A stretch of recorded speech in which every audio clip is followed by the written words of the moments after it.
Digo a vocês que eu estou sentida e imagino que muitos de vocês também estão sentidos dos 2 anos que passamos frente às telas, sem poder nos abraçar, nos cumprimentar, criar e estar nesse teatro. Para mim é uma emoção muito grande estar aqui nesse teatro e principalmente ao lado de pessoas tão queridas e estudantes tão queridos que eu tenho certeza que hoje vocês vão ter uma aula que vocês não vão esquecer. Eu inicio dizendo que, como vocês, eu já estive nesse lugar e é muito bom quando a gente está neste lugar, iniciando um projeto universidade, a gente tem chance de estar ao lado de uma pessoa que politicamente sempre viu a universidade como um lugar completamente diferenciado.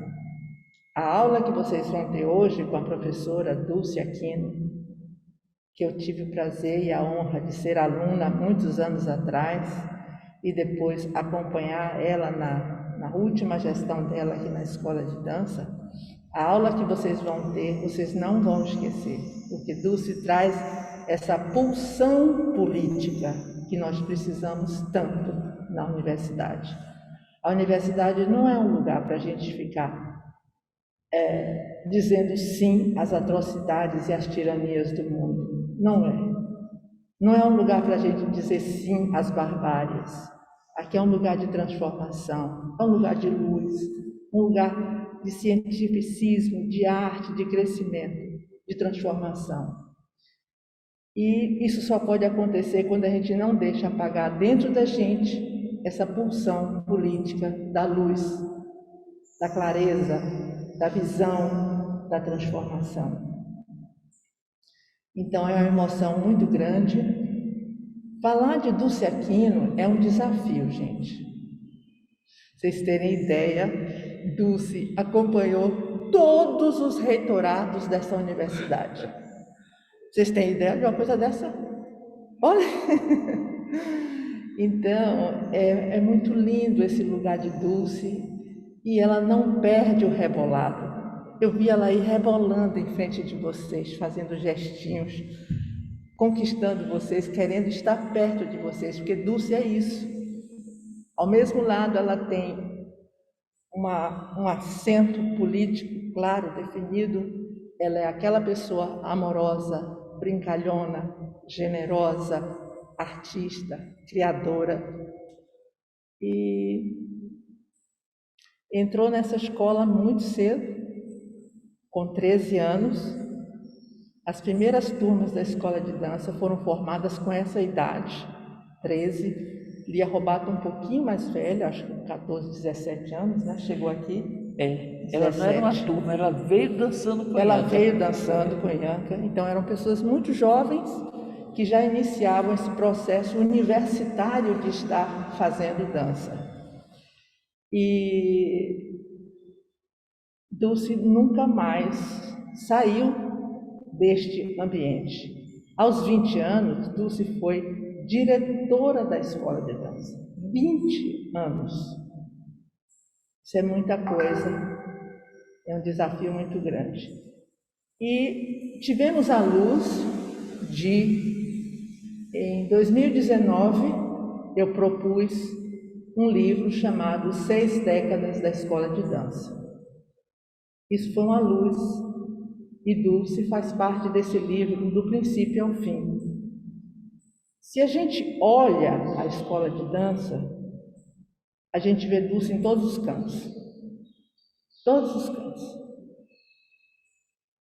Quando você fala assim, nossa, a iluminação do teatro. A iluminação do teatro eu refiz com não sei o quê, com a verba de não sei o quê. Todos os cantos Dulce está. Então, assim, a aula que vocês vão ter hoje é uma aula de uma pessoa, assim, dedicada, digna, que passou o resto, sua vida toda e até hoje ela está aqui com a gente. Eu poderia ler a biografia de Dulce, mas eu estou escrevendo e vocês vão ler depois. É enorme, é enorme. O primeiro capítulo do livro se chama A Revolução Dulce Aquino. E nessa Revolução Dulce Aquino a gente realmente pensa e quer traduzir Dulce Aquino para vocês como uma revolução. Ela não é uma coisa fixa, parada. Se eu pudesse chegar aqui e ler, eu até trouxe as coisas aqui, todos os anos, as coisas que ela fez, mas isso vai ser publicado, não interessa, não vamos perder tempo com isso. Permitam-me não fazer uma coisa tão formal e fazer uma coisa mais quente, mais gostosa. Dulce é muito maravilhosa para merecer que eu leia a biografia dela aqui e apresente formalmente Dulce Aquino. Eu apresento Dulce com o meu coração. Então, aproveitem essa aula. Mas antes disso, eu vou fazer as provocações para Dulce. Como nós estamos com a turma de graduação, e agradeço muitíssimo a Tiago, do Seminário Impulso. É uma ideia genial, Tiago. Espero que você continue, até depois que você não esteja na coordenação desse colegiado, você continue dando este impulso. Quero muito agradecer a Dani Guimarães, que está ao seu lado, ao lado de todas as nossas ações. Todos os dias eu agradeço essa linda coordenação acadêmica dirigida por Dani. Quero agradecer a Portela aqui presente, grande parceiro, Tânia Bispo aqui presente na TEC e aos demais aqui. A provocação que eu vou fazer a Dulce é a seguinte. Ela escreveu, ela disse em uma das entrevistas, vou ler 3 provocações para iniciar a mediação, tá? Eu sempre fui comunista, a vida inteira, mesmo quando dizem que ser comunista era uma coisa de velho, eu era comunista. Dulce, qual o seu recado para jovens estudantes? Dulce fala, eu nunca fui queridinha do Brasil, sempre estive numa posição de questionamento, de discussão, de não fazer a coisa certa. Essas são as primeiras. O que é que você quer dizer com isso?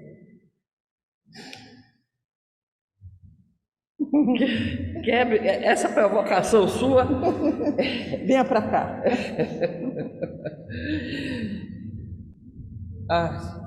É proibido tirar aqui? Eu depois passo álcool, né, para lá, porque...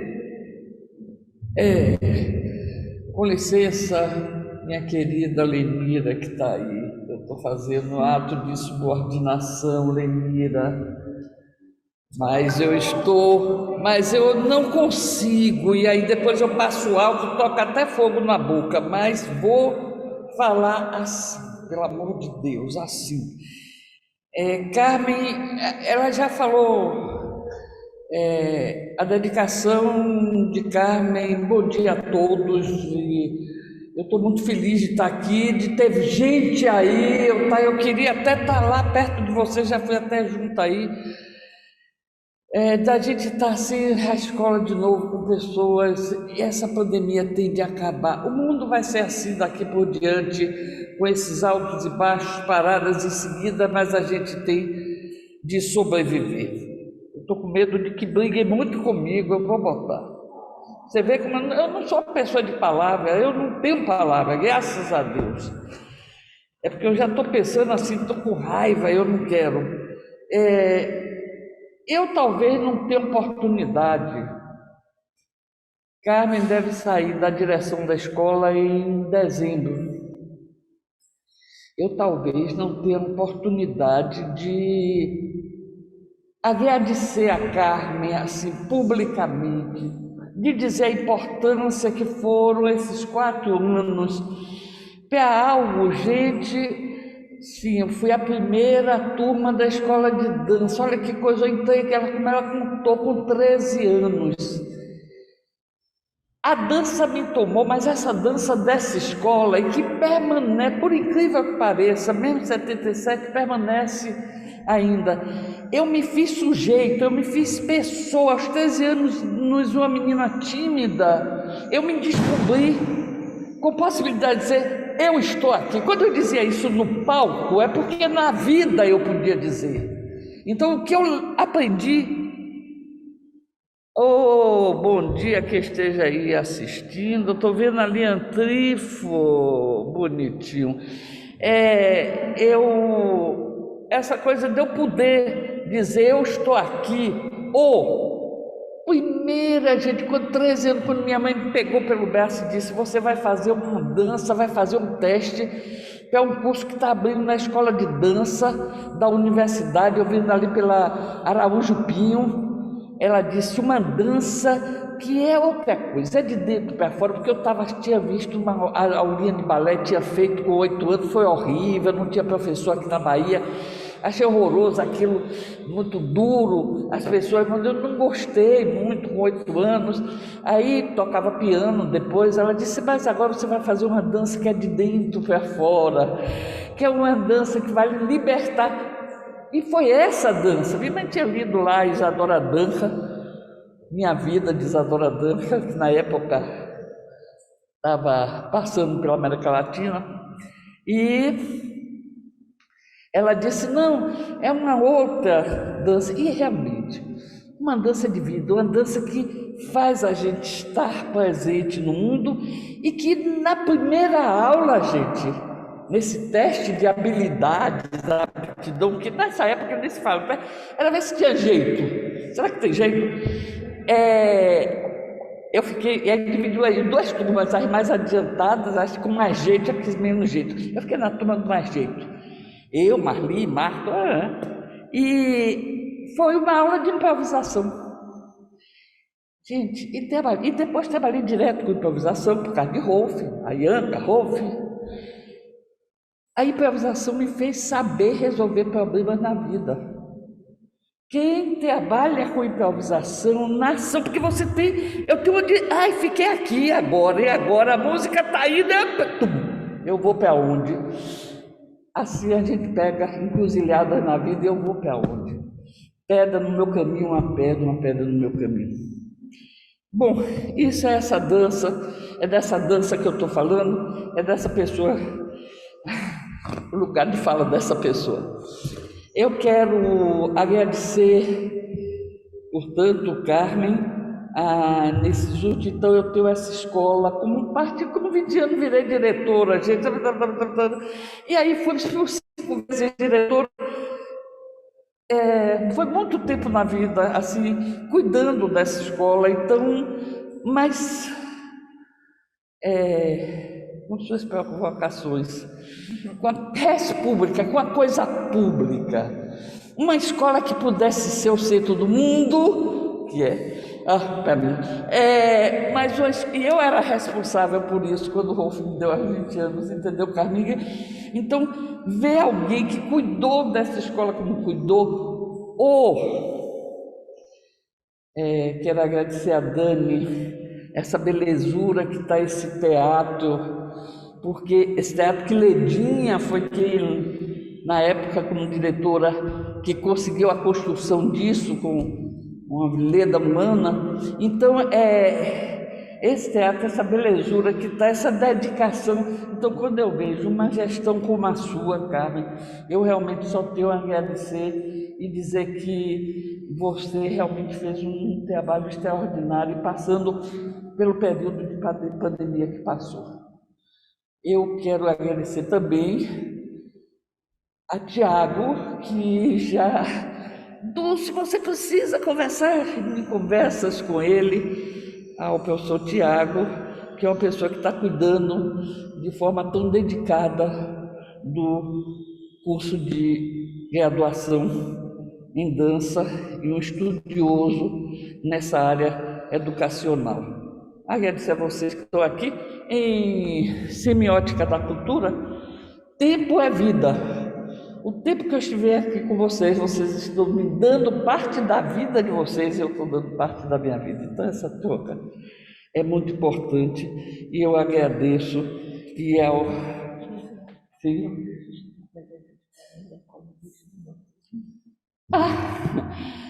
Tem a professora Camila que está aqui. Camila, gente, não é só Camila. Camila é uma turma importantíssima da reforma que nós fizemos pós-ditadura. Vocês vão ver já. mas a Camila é coordenadora do noturno, vai ficar agora, está como coordenadora do noturno, que está aqui presente, assistindo o nosso. Isso mostra o interesse de Camila por esse momento. Carmen, você falou, eu sou comunista, sim. Aos 13 anos lá, aquela menina tímida, etc., eu estudei, fui apresentada a Marx. Quer dizer, não assim uma teoria da marxista profunda, nunca fui estudiosa de marxismo, filosofia, não. Mas eu tinha um primo que era engenheiro, que estudava matemática comigo, que eu era bom em matemática, ele queria que eu fizesse engenharia, e ele me apresentou Marx como a necessidade de um mundo mais justo. Então, esse princípio de justiça, das coisas comuns. Aí, isso aqui, eu exercitei isso aqui, porque essa escola é de todos nós e é do povo, que sustenta. Eu sempre me senti muito responsável em fazer coisas nessa escola. Às vezes, eu dizia, meu Deus, como para de inventar, Dulce. Querendo, essa escola, a última vez que eu assumi a direção da escola, fui no setor de planejamento ali, ele disse, professora, que objetivo a senhora tem na sua gestão? Eu disse, tornar a escola outra vez o principal centro de excelência em dança do mundo. Ele deu risada, a senhora vai conseguir isso. E eu acho que nós estamos a caminho disso. Eu quero dizer que escola temos hoje para vocês.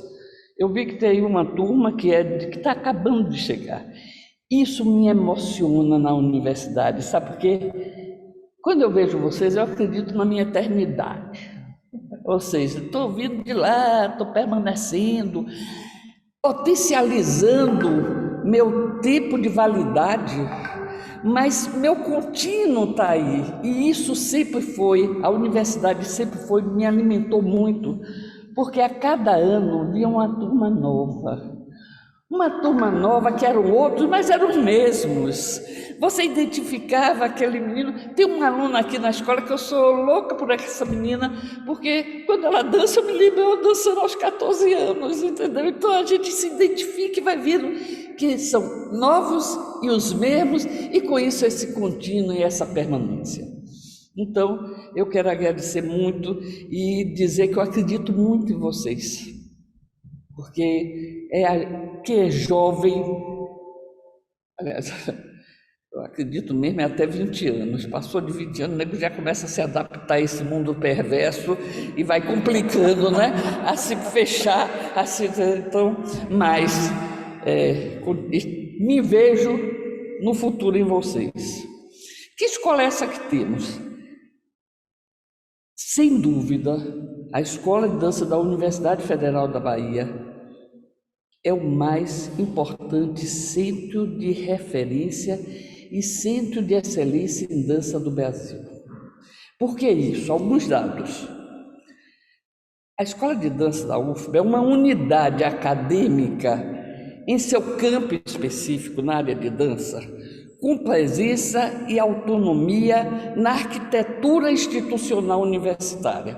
O que é que eu quero dizer com isso? É que lá no Conselho Universitário, que é que faz as grandes políticas, que decide os grandes rumos da universidade, a minha presença como diretora da Escola de Dança, a presença de Carmen como diretora da Escola de Dança, tem o mesmo valor, tem o mesmo espaço de voz, de fala do diretor da Escola de Medicina, de Engenharia, de Direito.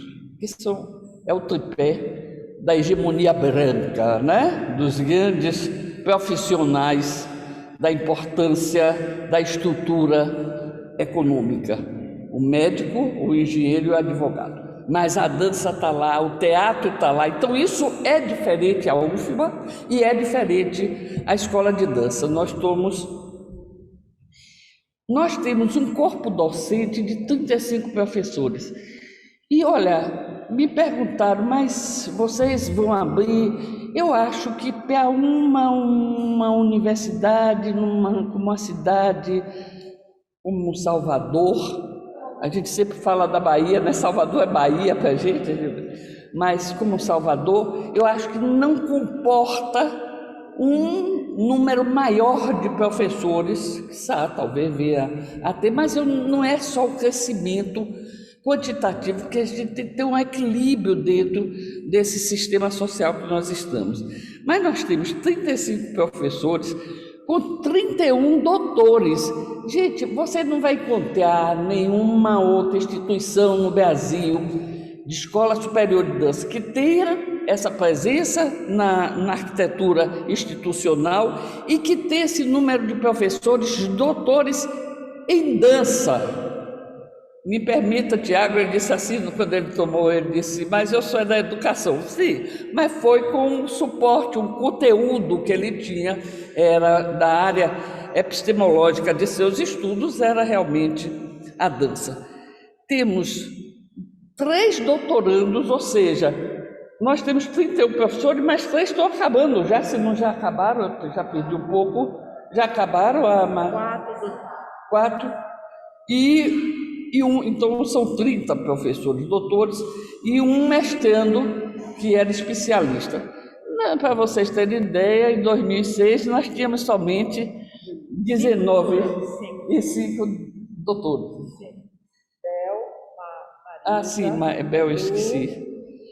Então, um pouquinho menos, mas de qualquer forma estão doutorandos, ou seja, nós em pouco tempo teremos 100% de doutores. Bom, isso é, vocês vão dizer, Dulce, isso é muito importante. Dentro da... Ei? O sol irradiando.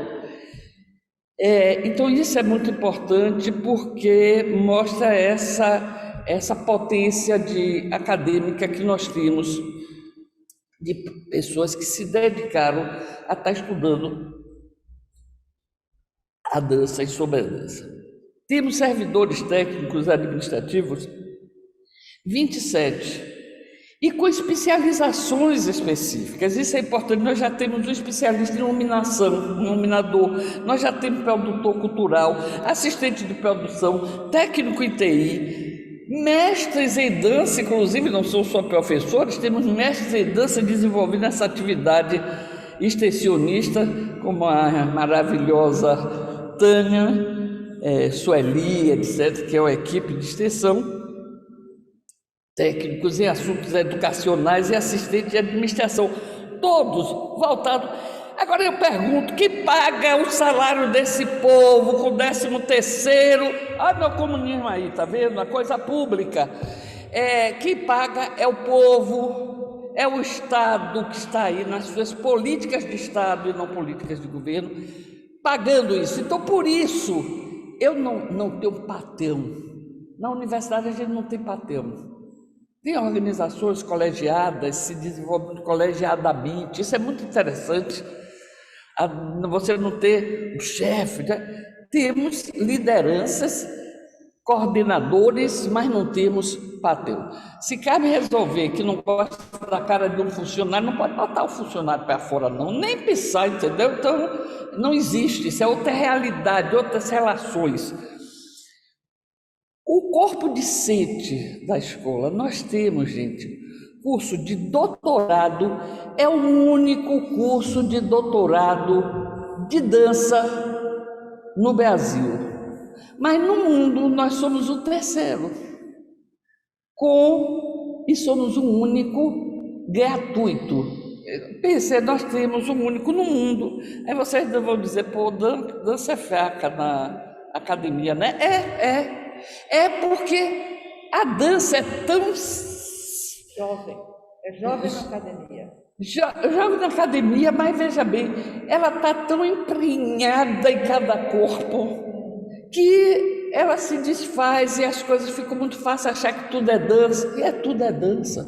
Você viver, você dança. Né? Se a gente pensar de forma mais profunda isso, o que é o movimento, o que é a pessoa no mundo, o que está andando numa avenida, Então, você pensar nisso, então isso meio se desfaz nessa realidade contínua, né? Então, a dança tem essa dificuldade de estar nas amarras da academia, presa na academia, e eu volto para a nossa gênese, já. Nós temos já um curso de doutorado, 2 mestrados, um profissional, que é um avanço extraordinário que nós temos, que já está com 70 alunos, o doutorado 56, o mestrado acadêmico 73, graduação diurna, graduação noturna, 194 diurno, 118 noturno. E temos uma novidade que para a dança todo mundo dizia assim, mas como? A novidade criada pelo meu colega Antrifa aí, e que foi na época que eu estava como diretor e fizemos demos a maior força, né? E fiquei entusiasmadíssima, porque dizer, mas dança em EAD, à distância? Primeiro, há certas formas de você fazer integrado, nós temos espaços presenciais, mas eu fiz só um exercício simples. Como é que se aprendia balé nessa terra, se nós não tínhamos escolas da década de 70, como é que a gente fazia os grandes espetáculos de jazz aí que foi o período das academias de jazz da década de 70? Era tudo através de vídeos, através de televisão. Antes, quando não tinha nada disso, era boca a boca. Via lá um professor, ensinava tal. Mas depois foi através de... Você acompanhava... Eu lembro que ia fazer feed nesses festivais, Joinville, Uberlândia, festivais importantes de dança, que esses festivais competitivos, que o mais importante mesmo foi a oficina de dança que eu falo já, mas esses festivais importantes, tinha os professores que passavam o mês de janeiro em Nova York e traziam os seus vídeos, compravam e vendia para lá e replicava. E nós tivemos um fenômeno importante 60 no Brasil, na década de 60, depois da ditadura de 64, que foi o fenômeno do Royal Ballet, que veio um franchise, um investimento internacional hegemônico da Inglaterra, que eu digo que aquele balé tem muito no interior do Brasil também. E eles mandavam um professor que ensinava, tinha cada aula e via o professor para examinar e tal. Então nós tivemos também esse fenômeno. Mas o EAD é uma coisa completamente... Nós estamos nesse momento, olha só, nós já atingimos, são 40 alunos que estão para se formar, os outros já formaram, vai ter uma entrada esse ano de 350 alunos, porque são 10 polos novos, e vem alunos de vários municípios, vem até de fora do Brasil, ou da Bahia, inclusive alguns artistas importantes. Outro dia recebi um telefonema de uma artista importantíssima, disse, eu vou fazer o EAD de vocês, mas ela já faz um doutorado, é maravilhosa, São Paulo e tal, mas como você vai fazer?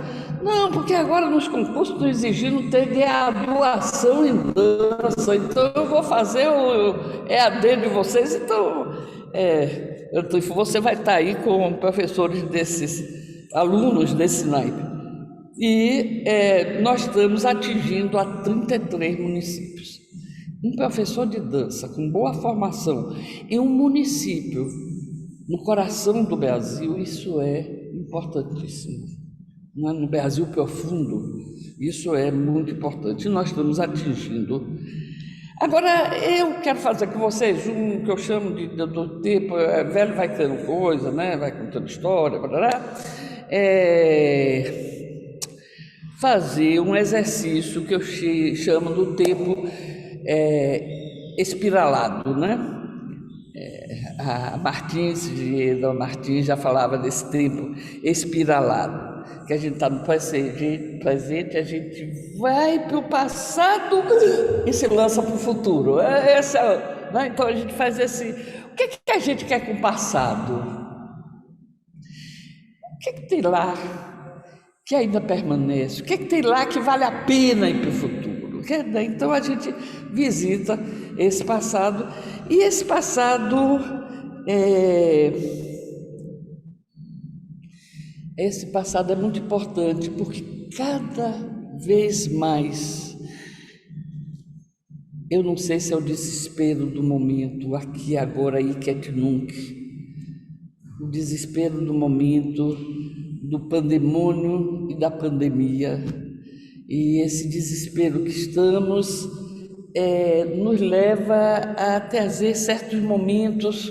Por exemplo, a escola surge num processo democrático, um período democrático importantíssimo, pré-golpe. E olha aqui, eu não estou falando golpe agora.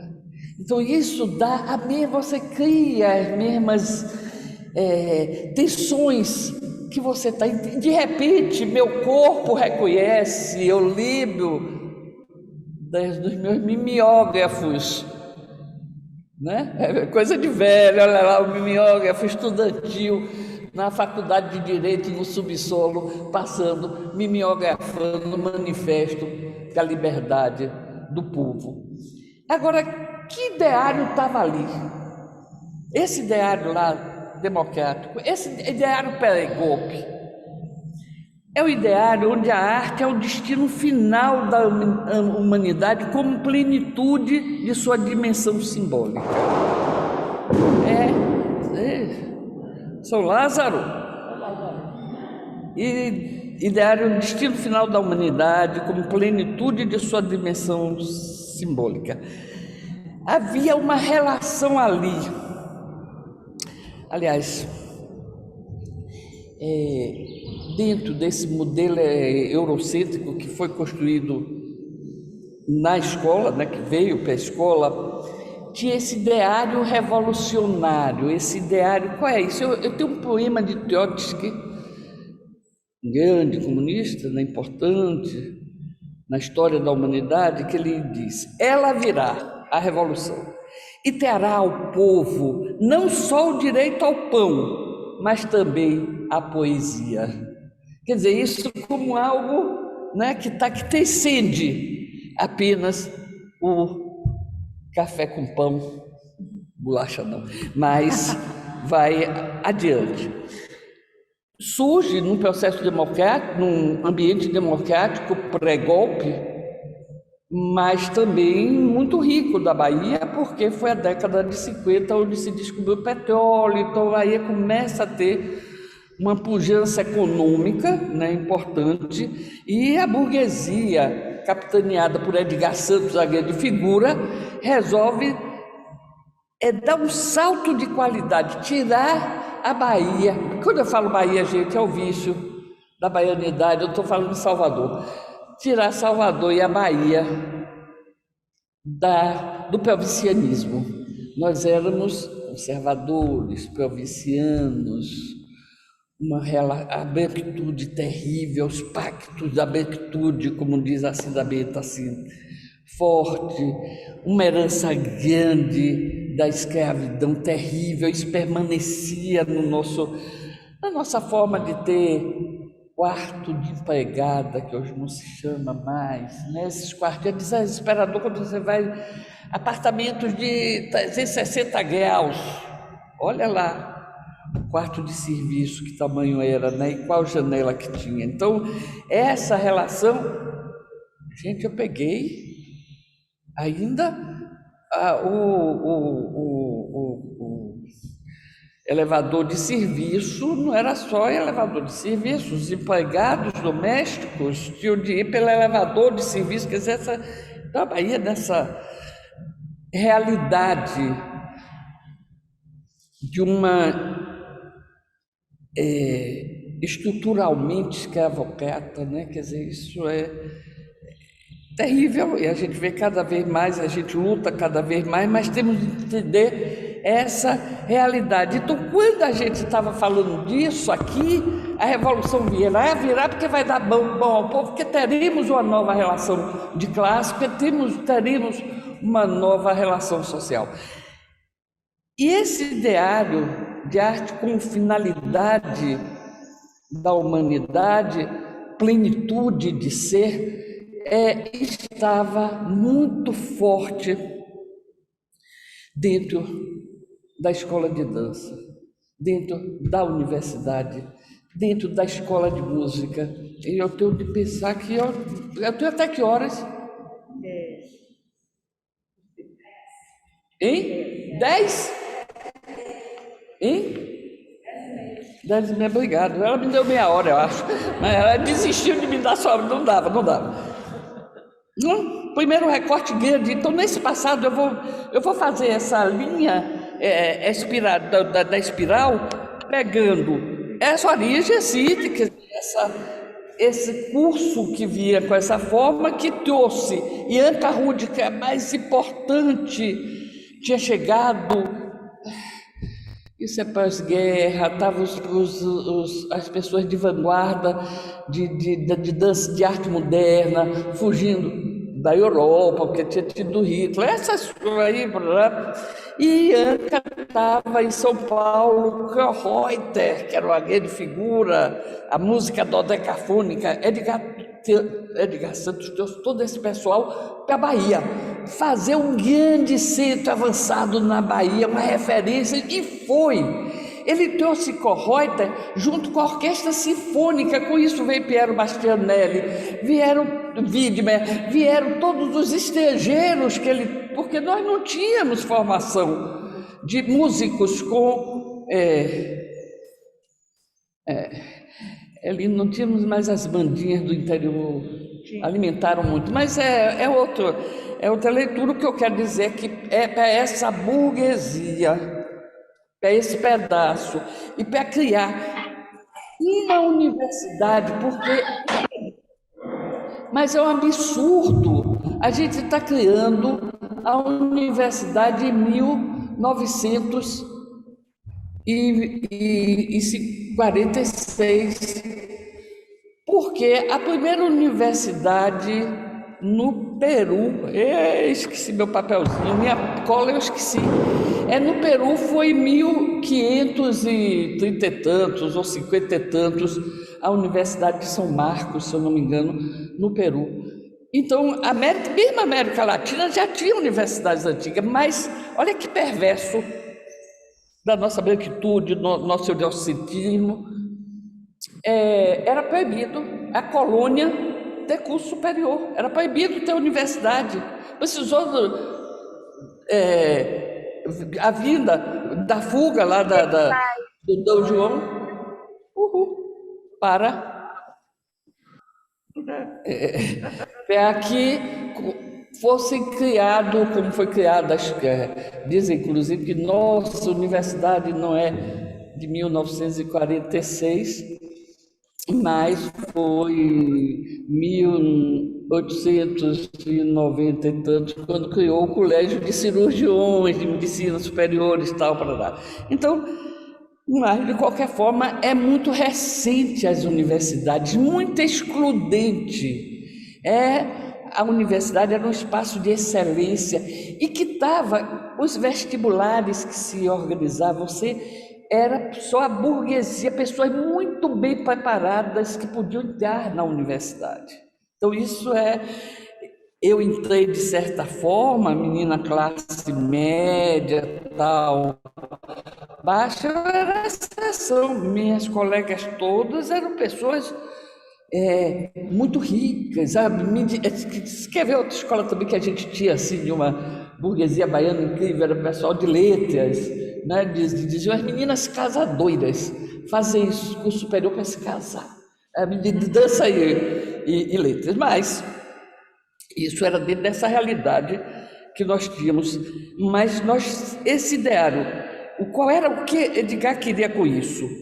A Bahia como centro cultural da América Latina, com formação artística atualizada dentro das concepções da modernidade. Quer dizer, aquele avanço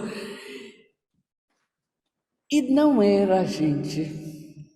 Tiago, você me desculpe, como ilustre representante, também estudioso da área de educação, que eu tenho o maior respeito por todos os meus colegas, mas a ideia original, e hoje, com os cursos de mestrado profissional, a gente consegue reagir a isso. Levou 70 anos, 60 anos, sei lá, para a gente reagir.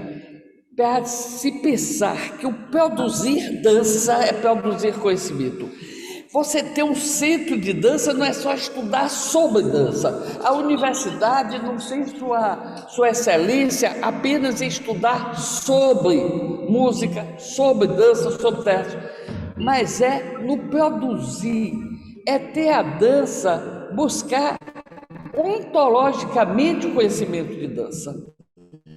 Não só as epistemologias das danças diversas, das formas de expressão cultural, importantíssima, não estou tirando a importância disso, mas a dança é conhecimento. Mesmo gente, capoeira ou qualquer outra maculelê, você ter esse controle do corpo, não é só o que ele expressa, o que significa, as suas origens, mas a forma que esse corpo é de leveza, de controle. Capoeira das técnicas, a gente lutava aqui em 66.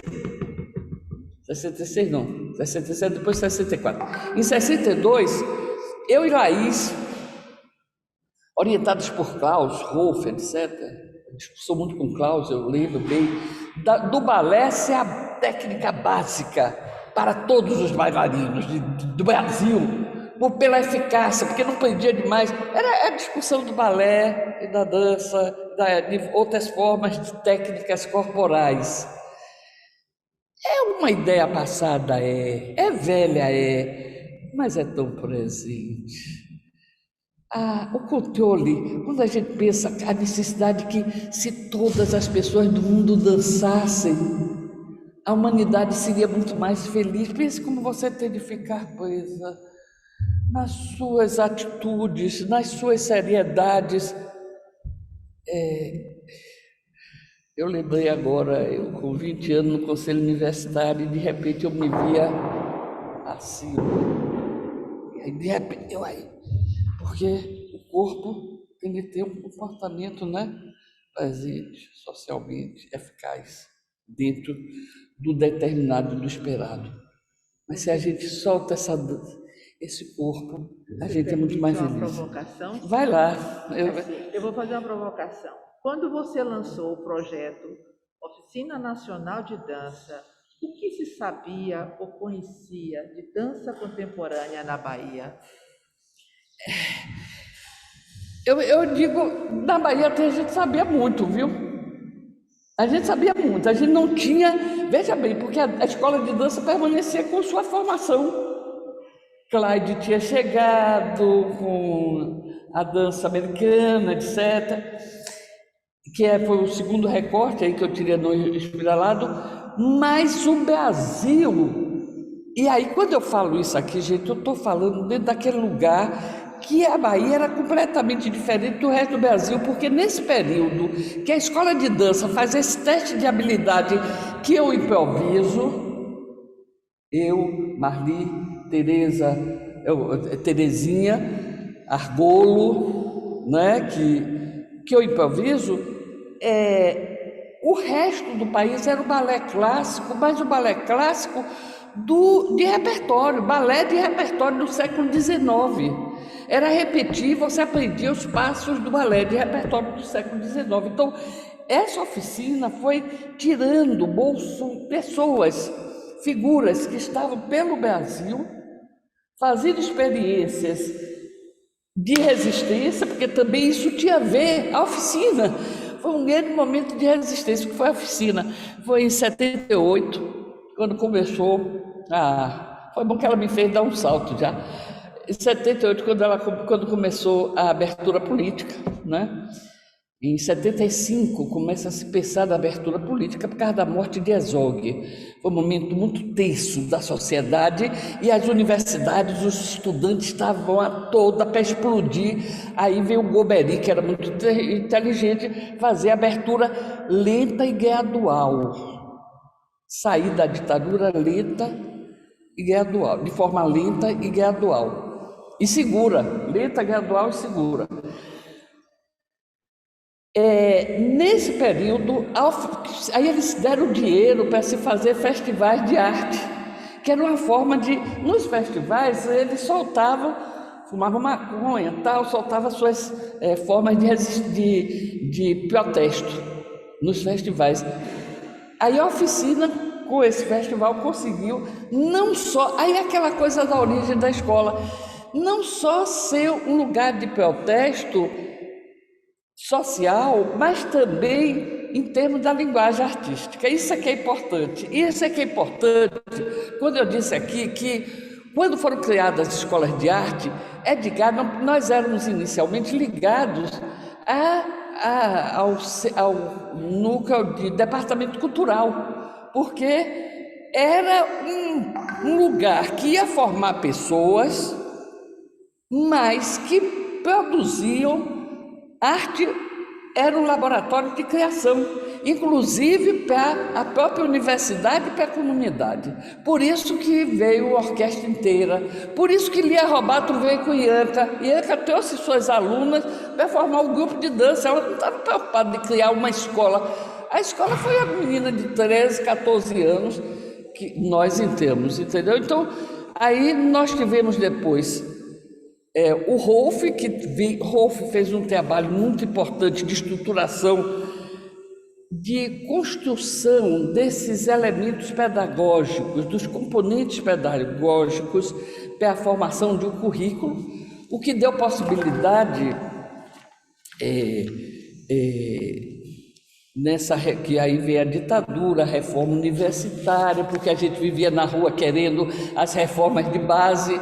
Então, que era a reforma universitária, reforma agrária, então nós estávamos aí, na ditadura veio a reforma universitária, mas uma reforma universitária imposta de cima para baixo, pegando o modelo americano, e nós conseguimos, por causa desse DNA, fazer das escolas de arte um ato de resistência. Eles juntaram as escolas, o modelo das universidades americanas, as escolas de arte perdem sua autonomia, eles juntaram as escolas de arte numa escola de música e artes cênicas, só para economizar. Aí só teria um diretor, não teria 3, dança, teatro e música, teria só um secretário, não teria 3. Então, é uma forma de economia e, ao mesmo tempo, e ter forma pegar o modelo, inclusive, departamental, que nós não tínhamos esse modelo departamental. Aí veio o curso de dançarino e licenciatura. Dani, você botou naquele lugarzinho, que é só uma homenagem a Tiago, que era a formação de... que é importante... Opa, ainda 10h07. Olha só, é importante na escola... Esse salto aí que nós demos, lembra aquele, onde eu disse assim? Não, isso aqui, para todo mundo ver. Curso de dança. Então, curso de dança aí, o que é que o governo fez? Uma reorganização, tudo de cima para baixo, era obrigado a entrar naqueles modelos e criar o currículo mínimo. Aqui, né? O currículo mínimo, isso. O currículo mínimo, Conselho Federal de Educação, para todas as profissões. E aí fizeram para a escola para a dança, resolveram fazer o currículo mínimo. E aí Roberto Santos chega e diz como diretor, oi, Suki, me ilustre, e diz para os professores, ela já sabe essa coisa de cor e salteado, muita gente aqui. Roberto Santos diz, nossa, ele tinha acabado de vir do Conselho Federal de Educação, ele era membro de lá.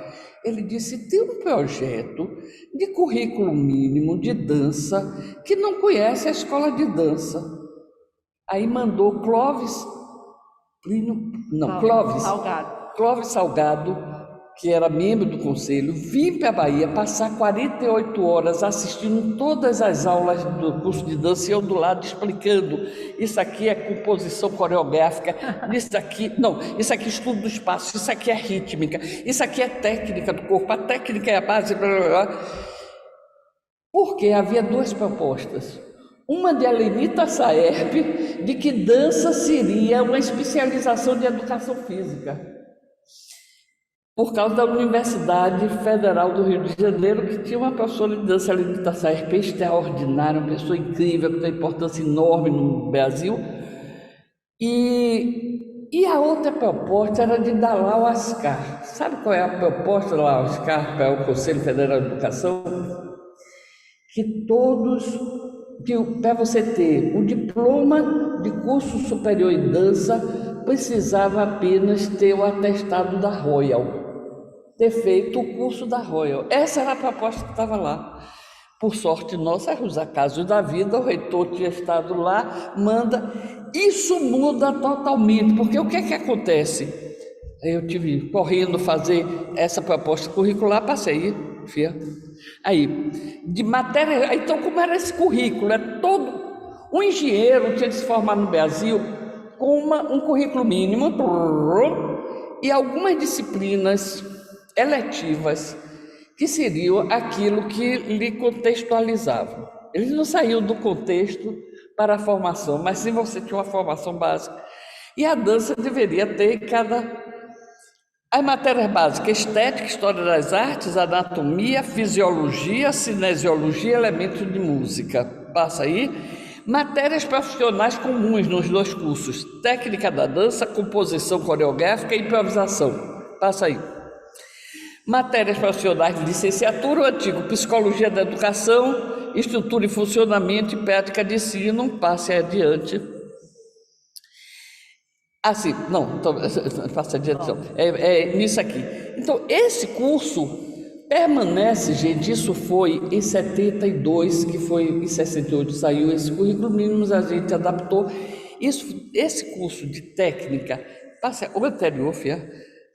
Essa formação técnica da dança, composição coreográfica e improvisação, era exatamente aqueles conteúdos pedagógicos que Rolf nos fez de cobaia, que construiu, que são coisas interessantíssimas: estudo do espaço, estudo da forma, como elementos da dança, como elementos da composição coreográfica, que serve para você aplicar em qualquer coisa, né, dado evidentemente novos visão de mundo e tal, mas que são para a estrutura coreográfica do que você configura depois, e você vai analisar, isso facilita. Isso aqui foi tudo que nós fizemos a partir de juntar, e isso permanece, e aí é importante, até, passe aí minha flor, passe aí, é o terceiro recorte, o governo de transição neoliberal. Até 1985, a gente está com esse currículo, mas até 1999 fica proibido de se mudar número de alunos. Então, nós tínhamos apenas 45 vagas e não podia passar disso. Você não podia aumentar uma vaga. Então, a ditadura prendia a gente também, torturava a gente, isso sim. Mas eu estou dizendo, mas em termos curriculares e a grade, e era toda assim, a grade curricular, a disciplina, são coisas que você me permita, os professores aqui, Tiago e tal, essa visão do currículo como um elemento. O currículo tem de ser algo, eu acho, na área de arte, que ao lado desse currículo que você tem os currículos ocultos, as possibilidades de descoberta, a forma, porque a gente não aprende aí, eu aprendi lá atrás, daquela ida que eu fui lá, muita coisa, a relação entre os colegas, você ouve, a política estudantil, para mim, antes de 64, foi a grande escola de possibilidade de ver coisas. Quando um cara que eu estava querendo namorar, de medicina, virou, fez assim, Freud explica. Poxa, eu saí de gente, eu tinha 16 anos de idade, eu não sabia que era Freud. Fui para casa, para as enciclopédias, não tinha o Google, infelizmente. Eu tive que ir em casa. Até minha mãe, por sorte, minha mãe vendia enciclopédias nas horas vagas. Ela era professora e vendia enciclopédias. Eu tinha todas as enciclopédias. Aí eu fui atrás de quem era Freud, né? E aí entendi um pouco. Freud explica, mas foi que aprendi. O que eu quero dizer é que a gente tem formas, como a gente está o tempo todo, aquela bela figura ali de Tânia, com o sol batendo, a gente está tendo informações dessa realidade, esta vida. A gente não aprende só no currículo, numa sala de aula. A sala de aula é uma potencialização, mas a gente está o tempo todo na troca e no conhecimento, e muitas vezes aquele conhecimento que não foi de sala de aula, que foi da experiência, da praxis pura, é importantíssimo para sua vida e para o avanço da própria humanidade. Eu quero só, por último, eu vou pegar, assim, dei um salto já, que tinha formas, como a gente, só em 94 a gente começa a fazer algumas mudanças. A professora Leda veio dos Estados Unidos com estudos de cinesiologias, aí nós estávamos na transição, mas sair de uma ditadura não é só os 25 anos da ditadura, não. Quando acaba a ditadura não acaba apenas com a votação e com um decreto. Depois da ditadura, nós levamos muito tempo. A universidade era talvez um dos lugares, se eu não me engano, a gente ainda tem lixo da ditadura administrativa. Quer dizer, a gente foi ficando aqueles resíduos, os controles, controles curriculares, grades curriculares como eram exigentes, e nessa possibilidade que a arte também, a gente vê que a gente não pode, um dos problemas, e que até hoje não venha me dizer que tem, não venha me dizer que há uma objetividade total, eu, você e você, ao avaliar qualquer aluno que esteja aqui, que não esteja um grau enorme de subjetividade em cada uma de nós, queira ou não queira. Então não venha me dizer que você fazer uma entrevista de pós-graduação, uma entrevista de graduação, você não é tendencioso naturalmente, de natureza. Então essa questão, e a arte, então, é importante que a gente veja essas possibilidades e tenha essa flexibilidade de pensamento e não se restrinja tanto à forma, à letra fria da lei. Gostei, letra fria da lei. Posso voltar a você? Aí nós tivemos Camila, você é da primeira ou segunda turma? É primeira? Segunda, né? Da segunda turma. Ou foi da primeira, da reformona, as meninas da reforma. Nós tivemos uma reforma, que aí a gente vê como é interessante, que você sai da uma ditadura, com esses aspectos políticos, e a gente diz, política não quero saber, isso me enoja. Me enoja também, tem uma porção de coisa que me enoja, mas é fundamental como isso influencia. Nós vamos ver, por exemplo, olha só, a gente pode dizer assim, nossa, que movimento importante teve em 77 a oficina de dança, mas que momento é esse que surge o Odum Day? Mas será que dizem que a universidade é tanto elitista, e como tinha essas negras, como tinha um dançarino extraordinário, Kunga, como é que a gente tinha? Porque, olha que importância, como nós já tínhamos formado algumas turmas, já desde 63, que a gente começou a formar, cada ano a gente ia formando, após muitos terem vindo ser professor da universidade, ainda temos 12 minutos, da universidade, depois que abriram suas academias, teve academias Forma em Movimento, aliás, Forma em Movimento foi o primeiro DA quem está aqui, tem alguém aí interessado no DA? Se não tem, faça o favor de amanhã já estar interessado. Diretório acadêmico pode fazer muita coisa. O primeiro diretório acadêmico, o DA, forme movimento, e que esses alunos que saíram formados criaram uma academia, forme movimento, eu e Laís, que éramos presidente do DA, entendeu? Fazemos um movimento político incrível, com os meninos maravilhosos. Essa reestruturação curricular foi, e aí a professora Beth Angel teve uma atuação importante. Sim, por que nós temos isso? Porque essas pessoas que se formaram começaram a ir para os colégios públicos estaduais aqui em Salvador.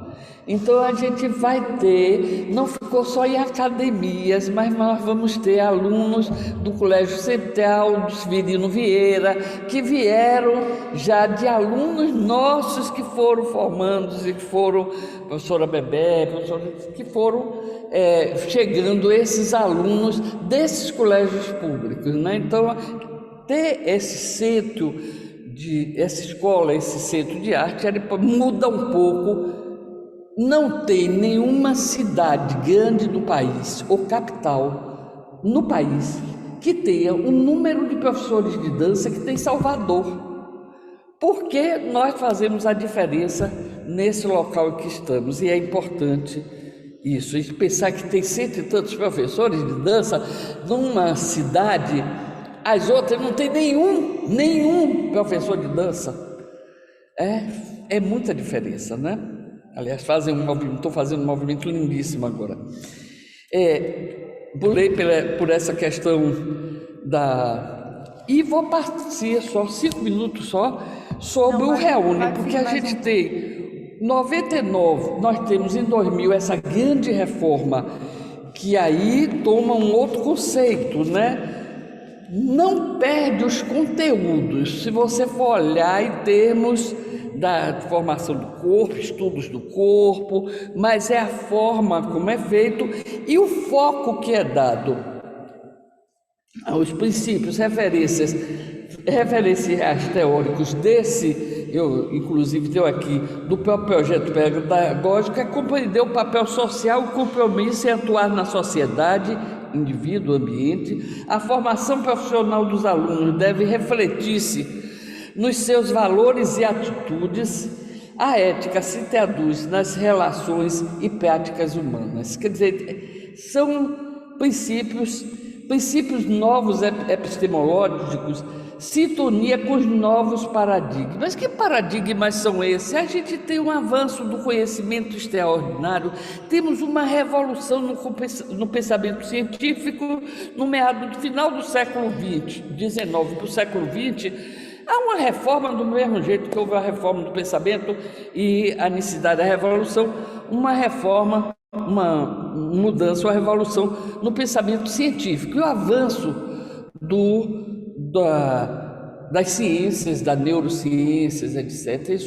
E as ciências voltadas para o corpo mesmo, não tem e isso vem trazendo muitas informações e conhecimento. Pensar que até o Renascimento era proibido abrir o corpo humano, conhecer o corpo humano, né? Então você pense, e como hoje em dia a gente vai lá dentro e já sabe tudo que está por lá.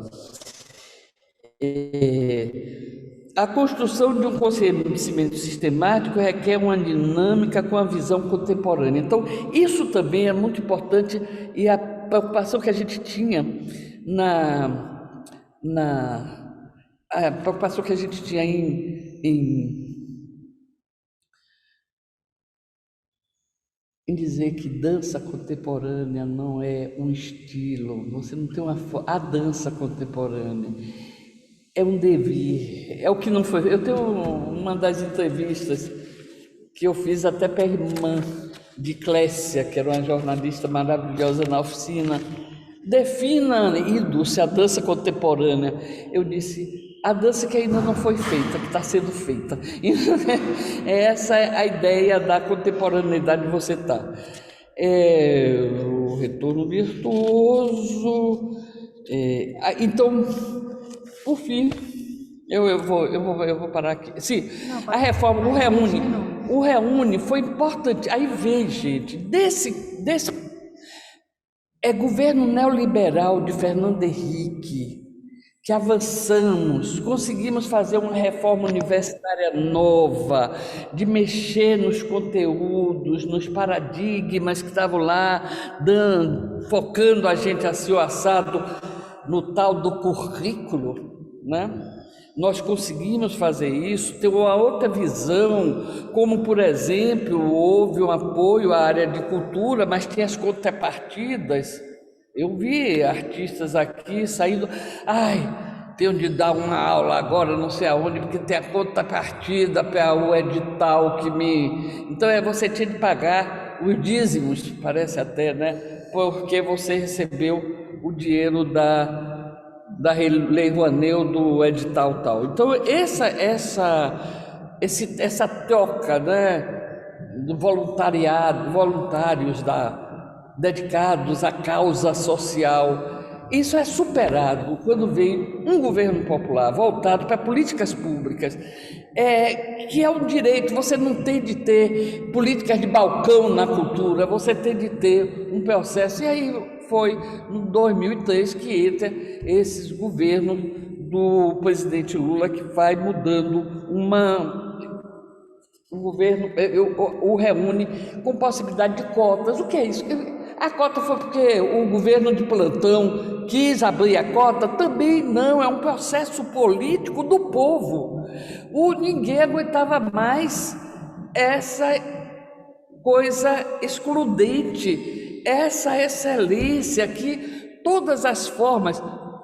eu sou chamada de abolicionista agora, graças a Deus, porque eu liderei o movimento de acabar com o teste de habilidades aqui na escola. Me chamaram de abolicionista, sou abolicionista, aboli o teste de aptidão. Que direito eu tenho de dizer ao menino de 16 anos, você dá para dança ou você não dá para dança, se eu estou com pulsão para fazer aquilo? Que direito? Era uma coisa que me incomodava muito, que eu deixei de fazer teste de vestibular cedo, porque eu não aguentava decidir a vida dos outros, não. Mas aí eu consegui, tá? Né? E parece que as outras escolas de arte irão avançar nesse sentido. E ainda mais no mundo de hoje, né? Que você não precisa necessariamente, é o mercado que vai dizer se você é dançarino, se você não é. Então, uma outra realidade. Diga, você está, eu estou segurando, mas Não, você... é assim, essa função de mediação você é mediador, só tá? queria lembrar. Não, é a aula da abertura, é a aula inaugural do semestre, estou aqui vendo.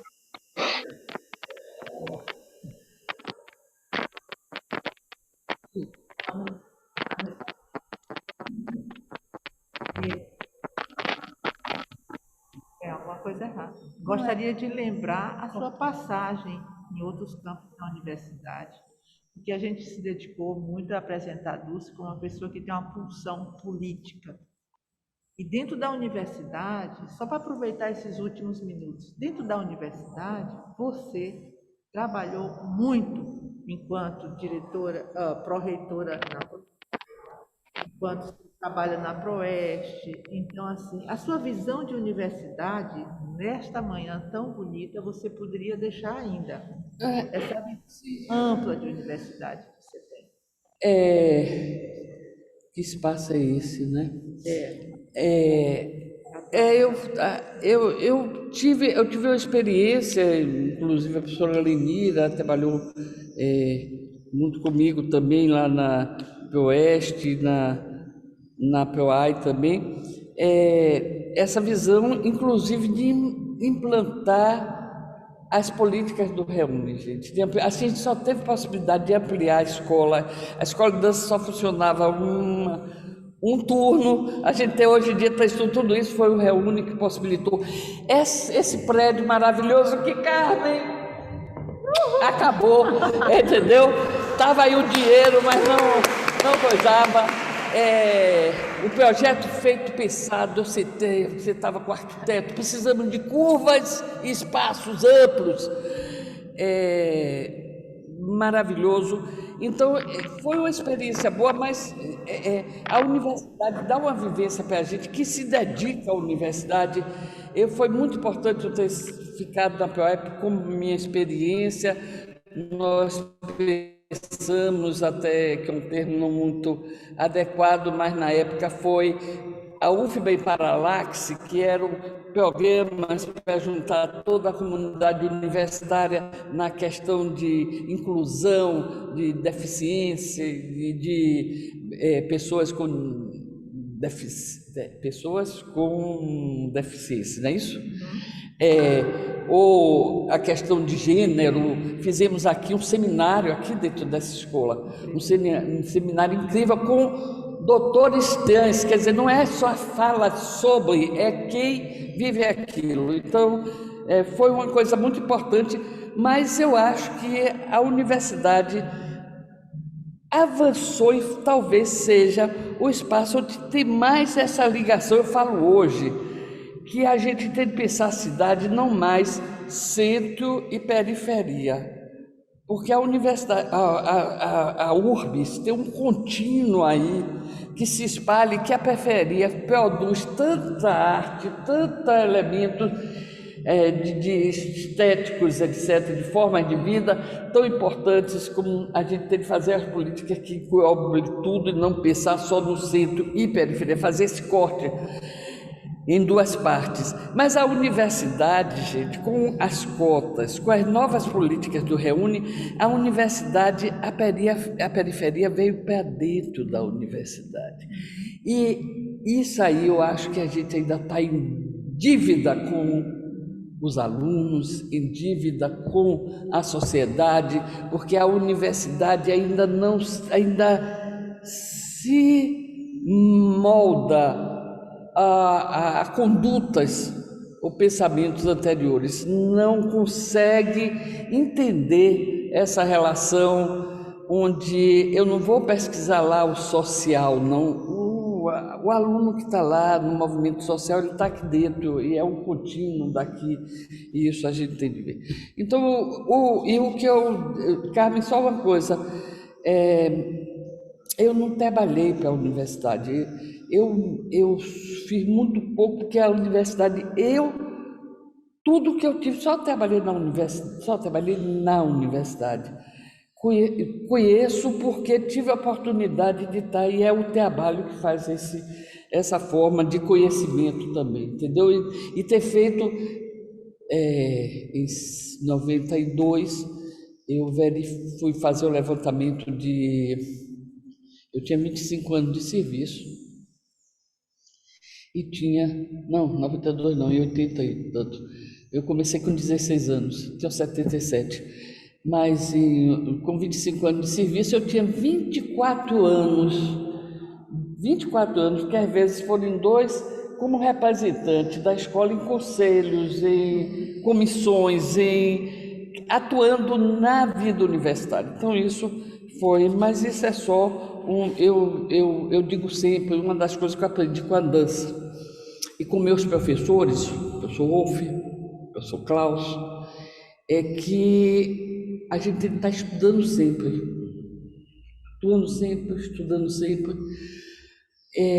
porque quando eu saía da aula de anatomia com 15 anos, nós saíamos do professor Pelchado, entrava Rolf, Klaus e Angel para fazer a aula de anatomia com o professor Belchado. Aquilo, eu, menino de 15 anos, que achava que o professor sabe tudo e não precisa estudar mais nada, é um exemplo que nunca me tirou que eu sempre...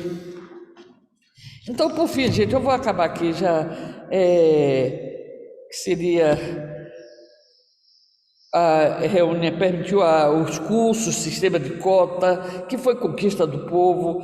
A escola de dança e lança teve uma ampliação de professores, cursos, laboratórios, o Memorial Avança, o MOQUEP, o LAPAC, o Laboratório de Prática Somática, 2 teatros, mas não são teatros italianos. Infelizmente, a gente tem a tendência de fazer teatro italiano nas coisas. Mas veja esse espaço é um espaço flexível, isso foi pensado. É um espaço cênico para a dança, onde você não precisa necessariamente da relação público-plateia nesse modelo italiano. Você vai ver que o teatro do movimento tem o mesmo princípio, é uma caixa onde você está e você pode fazer a dança vista de qualquer lugar, porque nos primórdios lá eu vi Anca dançando sem sair do lugar, o ex-voto, num pátio, num palco feito com os andaimes lá, ali no pátio da Reitoria Terna, onde hoje é um estacionamento.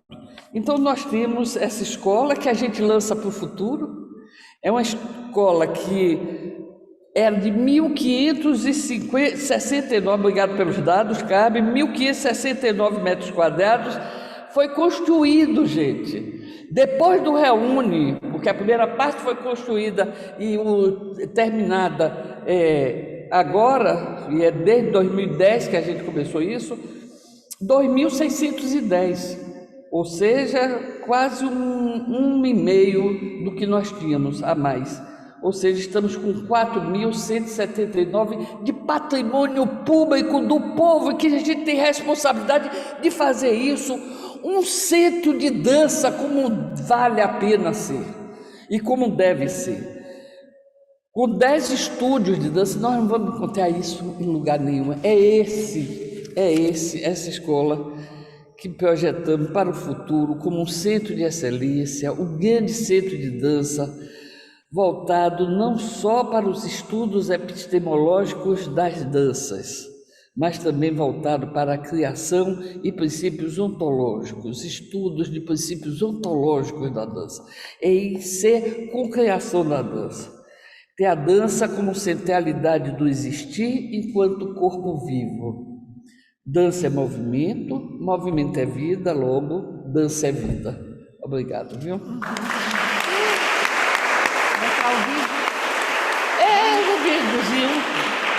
Eu ia mostrar aquelas fotos últimas só. Quer?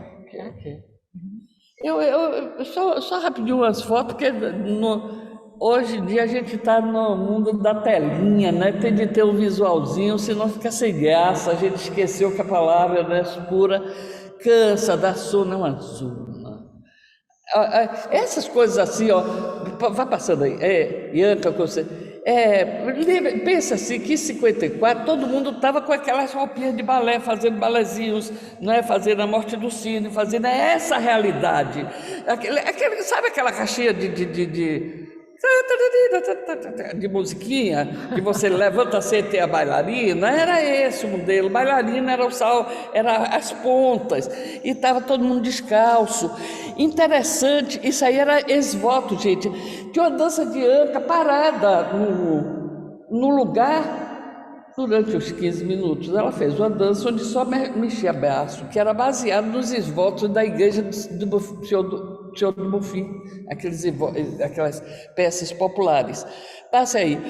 Isso aí, ó, Água de Oxalá, não era repetição, porque não era do terreiro que estava, mas era dentro daquilo, baseado em via, claro, dentro da cultura eurocêntrica, hegemônica, mas voltado para essa realidade do povo. Isso é que eu acho que tem, e que hoje a gente tem nova configuração, mas esse mesmo princípio vai passando aí, olha, pedaço, não tem nada de isso aí era muito importante, mas vai passando aí, que eu quero, aí vai passando,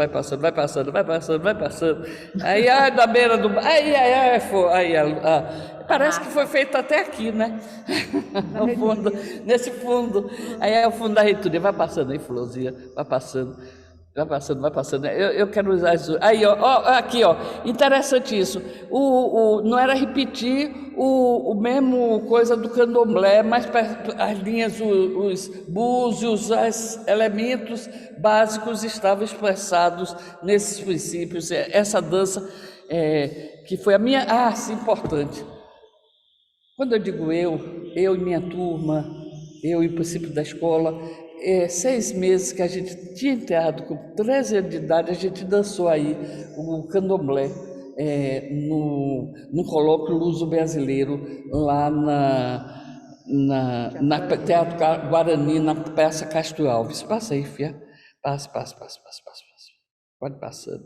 Isso aí também já é Rolf, mas eram os princípios renascentistas, mas não era repetir o balé aí. Aí você vê que essas linhas é porque na Renascença, certas linhas, então a essência dali era o mesmo princípio que Anca fazia lá. Tem umas coisas de Rolf que eu não tenho aqui, vou até, o que a gente precisa recompor, Zumbi, as danças de protesto, a procissão, que se trabalhava muito com as músicas de protesto da época, de Caetano, Gil, do Lobo. Nós trabalhávamos esses princípios vamos dizer, dos princípios ocidentais da cultura hegemônica, né? Passa aí, Flor, que eu quero. Aqui, sim, muito com jazz, não repetição do jazz de grande da Broadway, não era o jazz da Broadway, mas era os blues de elementos lá do sul dos Estados Unidos, com elementos essenciais de fluxo de corpo. Aí Laís e Rolf, vai, pode ir, aí pode passar direto. Aí, esse aí, olha para isso. Em 80, eu sou aqui, tá vendo? Assim com a mão assim, né? Estou com a mãozinha assim, cabeluda.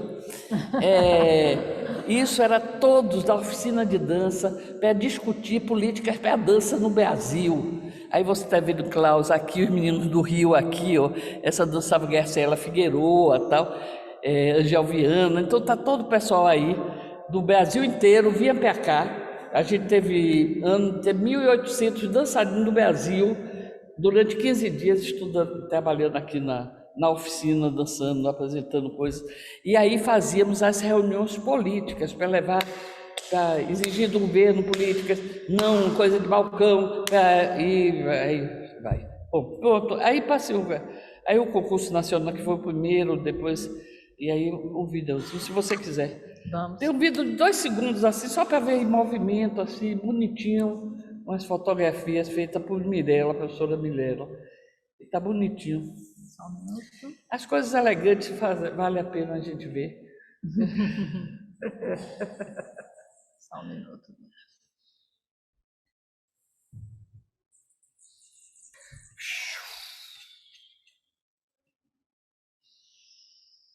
Cris, áudio, tá?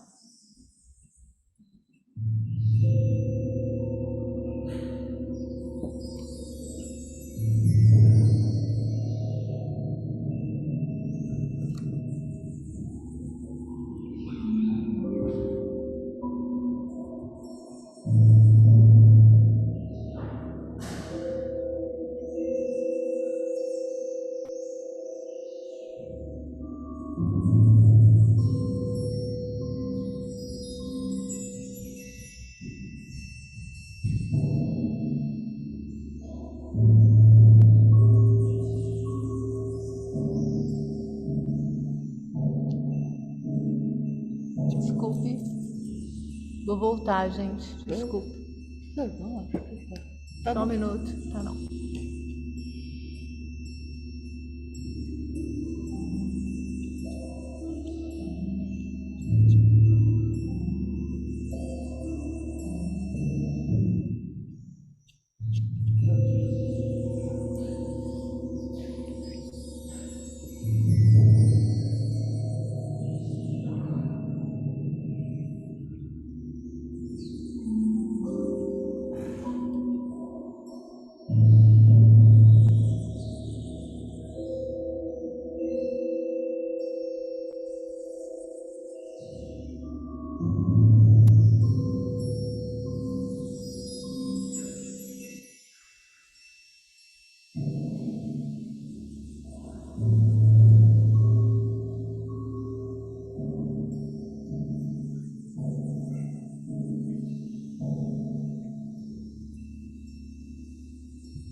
Obrigado, gente. Aquele salto que vocês viram, o último, eu tenho certeza que ela, quando ficava a Graciela Figueroa, quando ela dava aquele salto, ela permanecia uns 5 minutos no ar. Mentira. Era uma eternidade no ar. Júcia, muito obrigada. Uma coerência, né, gente? Uma coerência. Dá para a gente perceber a jovem comunista Dulce até o final. Foi isso que eu quis traduzir. É isso que eu vejo em Dulce, essa coerência, esse sentido. É uma esquerdista legítima. Bora? Vamos lá. Vamos embora.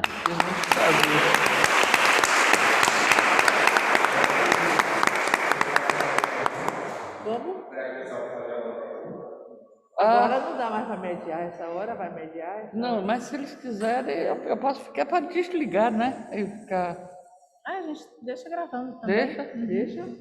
Quer fazer alguma Eu pergunta? pensei que estava com horários restritos. Por gentileza, me desculpem, mas eu pensei que tinha um horário a cumprir. Sim. Sim? Sim, não. Não. Obrigado, gente.